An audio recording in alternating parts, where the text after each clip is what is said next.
This is part of a chapter from Janet and Stewart Farrar's book, The Witch's Goddess, that discusses Lilith and Eve. The disturbing Lilith, being the most dangerous and subversive threat to the established male order, was buried in the furthest depths of the Hebrew unconscious. Quote by Jean Markel. Nowhere is the vigorous determination of patriarchy to suppress memories of the primordial mother more evident than in the Garden of Eden. The Genesis story is a patriarchal revision of earlier Middle Eastern creation myths and also of Hebrew tradition itself. According to that tradition, as recorded in the Talmud, Adam's first wife was Lilith. Yahweh, or was it Elohim, that curious god name which is feminine with a masculine plural ending, created them both at the same time. But Lilith refused to subordinate herself to Adam or to the male god, even physically.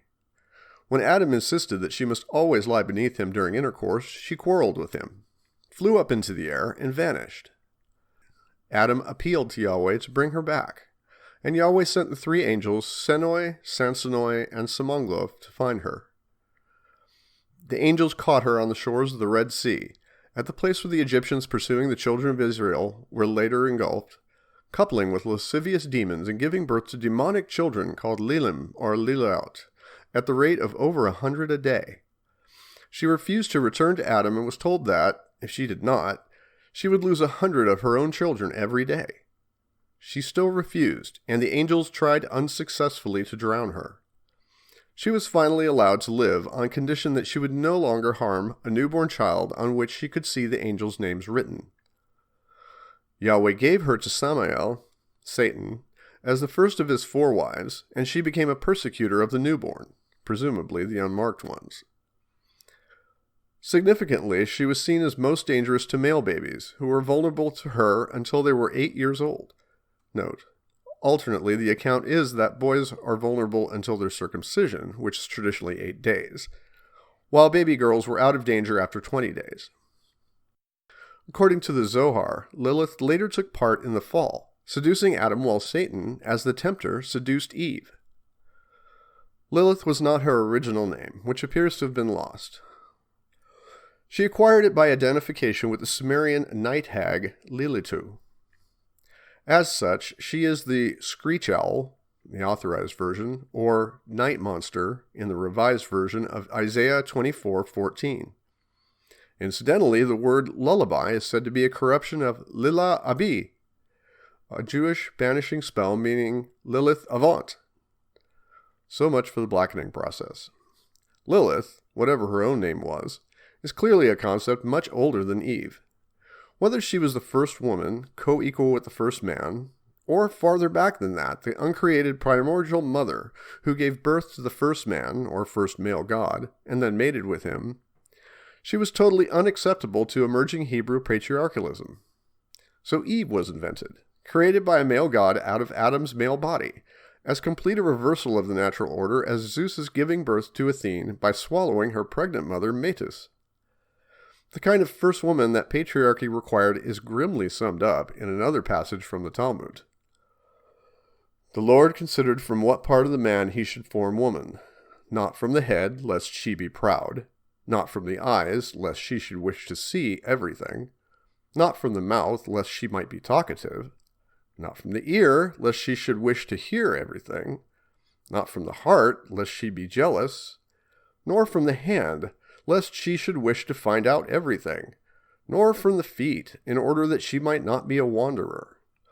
Only from the most hidden place, that is covered even when man is naked, namely, the rib. As Markel puts it in Women of the Celts, Eve, the mother of mankind, is merely the castrated version of Adam. Even her name reflects her status. She shall be called woman, in Hebrew, Isha, because she was taken out of man, Ish, Genesis 2:23. Graves, in The White Goddess, has an interesting theory about the rib story, that it seems an anecdote based on a picture of the naked goddess Anatha of Ugarit while watching Elan, alias Baal, drive a curved knife under the 5th rib of his twin Mot. This murder has been iconotropically misread as Jehovah's removal of a 6th rib, which turns into Eve. The twins, who fought for her favors, were gods of the waxing and the waning year. Iconotropically misread here means that the intended meaning of the symbols has been misinterpreted. He maintains that Jehovah did not figure in the original myth. It is the mother of all living, conversing in triad, who casts Adam out of her fertile riverine dominions because he has usurped some prerogative of hers.